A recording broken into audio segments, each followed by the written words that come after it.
ওই শশীর ছেলেদের সাথে ঝগড়া করলে তুমি? ওরা রাস্তার মাঝখানে ভুলভাল কাজ করছিল, তাই ওদেরকে একটু বোঝালাম। ওই লোকগুলো বোঝানোর মতো লোক নয়। 25 বছর আগে রবি নামের একটা ছেলে ছিল। ও তোমার মতোই দয়ালু ছিল। এই গ্রামেই থাকতো, এই ঘরেই থাকতো, এই গ্রামের জন্য কিছু ভালো করার চেষ্টা করত, খুব মন দিয়ে কাজটা করত। যবে থেকে আমরা বড় হয়েছি তখন থেকে এখানে আশেপাশে এরকম অনেক গ্রাম আছে যার উন্নতি কোনোদিন হয়নি। ওই গ্রামের উন্নতির জন্য ও বেচারা বাইরে গেল, পড়াশোনা করে আসলো, আর একটা ভালো চাকরি পেয়ে গেল। রবি এই গ্রামের অবস্থা দেখে বিচলিত হয়ে গেছিল। প্রত্যেকদিন একটা করে গ্রাম ঘুরে আসছে। রবি, তোমার ইচ্ছেটা কি একবার বলো তো? আমি যে কোনো শহরে কাজ করে আমি নিজের জন্য উন্নতি করতে পারি, কিন্তু আমার সাথে সাথে আমার গ্রামের উন্নতি হওয়াটা ততটাই দরকার। এখানে থেকে এই গ্রামের জন্য কিছু করার খুব ইচ্ছে আছে। আমরা চাষাবাদ করতে চেয়েছিলাম, কিন্তু এখানে বৃষ্টিটা ভালোভাবে হয় না। এই গ্রামটা ঠিকঠাক করে চালানোর জন্য কিছু না কিছু করা দরকার ছিল। আর তখনই ও একটা দুধের ডেয়ারি খোলার চেষ্টা করলো, কিন্তু বিশ্বনাথ রাওয়ের মদের ঠেকের থেকে মানুষজন মদ খেয়ে সারাদিন নেশায় থাকতো। লোকের জীবন বরবাদ হচ্ছে দেখে রবি একবার বিশ্বনাথ রাওকে বোঝাতে চলে গেল, কিন্তু তাতে কোনো সুবিধে হলো না। রবি তো শুধু এটাই চেয়েছে लोग दारू का नशा छोड़ दें और गांव की उन्नति में हाथ बटाएं। নতুন আলোর অপেক্ষায় ছিলাম আমরা, কিন্তু হঠাৎ করে সবার জীবন অন্ধকারে চলে গেল।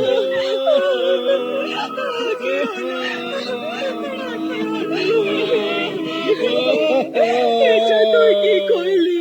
আমরা আগে সুখে থাকতে পারছিলাম না, এবার কেন বেঁচে থাকবো?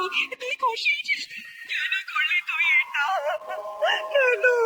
সব পুড়ে বরবাদ হয়ে গেল, চলে যাই এখান থেকে, আমাদের এরকমই ছেড়ে দে। ওই সময় হওয়া ওই দুর্ঘটনার জন্য গ্রামের লোকজন আমাদের রবির ওপর অনেক অভিযোগ তুলেছিল।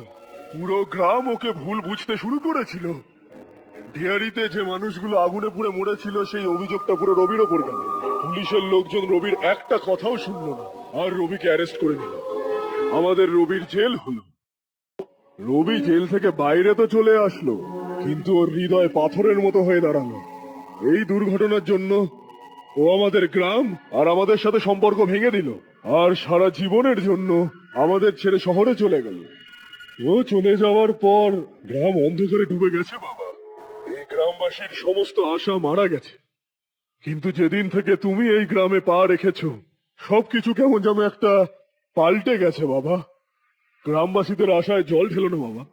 আমার কথা শোনো বাবা, তোমার যদি কখনো কিছু হয়ে যায় তবে আমরা গ্রামবাসীরা তো কখনো নিজেদেরকে ক্ষমা করতে পারবো না।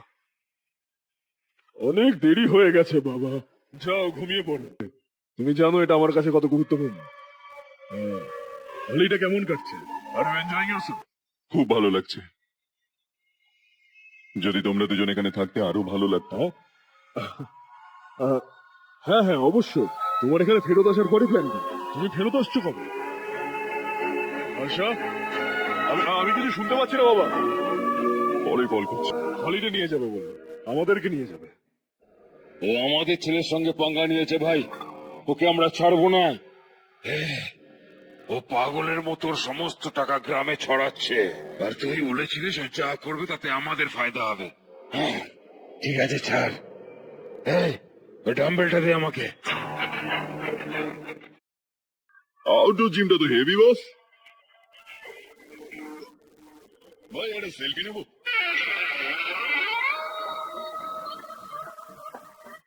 ফিটনেস অ্যাওয়ারনেসে থাকা দরকার। কাল তুই আমার লোকেদের সঙ্গে ঝামেলা করেছিস না? জানিস না এরা আমার লোক। এরাই আপনার নাম বলেছে। কপাল ভালো, কালকে রাতে বেঁচে গেছো। হাতের সামনে চলে এলে না মেরে গুটিয়ে দিতাম। তোর ভাগ্যটা খুবই ভালো, আমার লোকেরা এসে আমাকে বলেছে যদি ওরা চাইতো তাহলে ওখানেই তোর খেলা শেষ করে দিত। ওদের চেহারাগুলো তো একটু ভালো করে দেখ, তোকে চটকে রেখে দেবে। আমি ওটাই চাই। ভাই ফোন।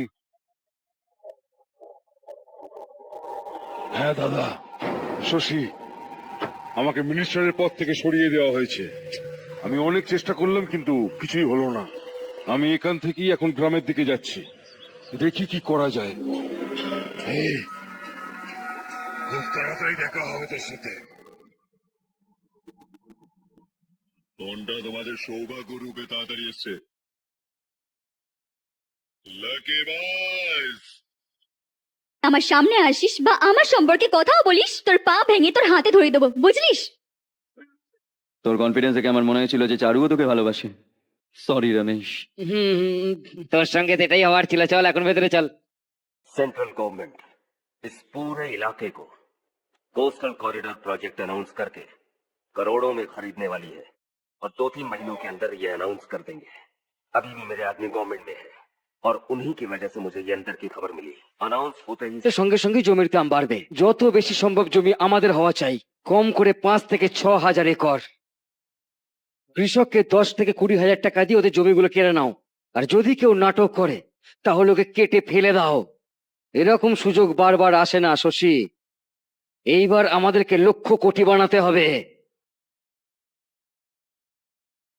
দাদা,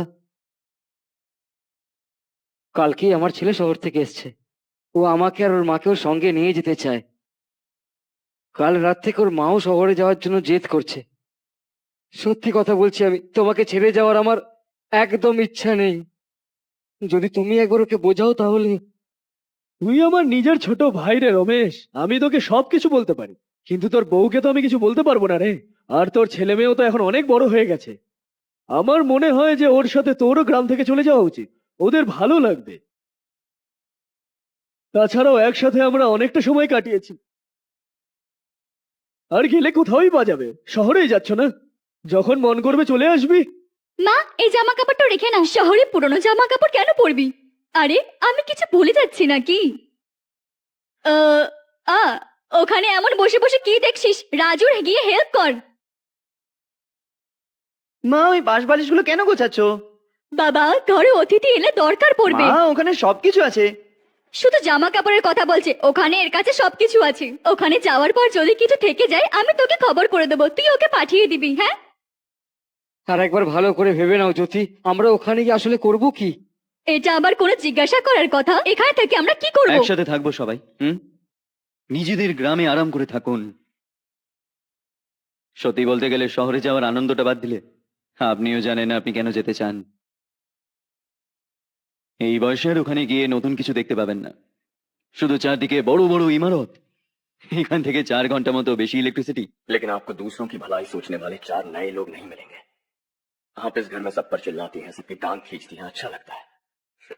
आपकी वजह से घर में रौनक है, लेकिन आपके वहां जाने के बाद ना आपको बोलने में मजा आएगा, ना हम सबको सुनने में।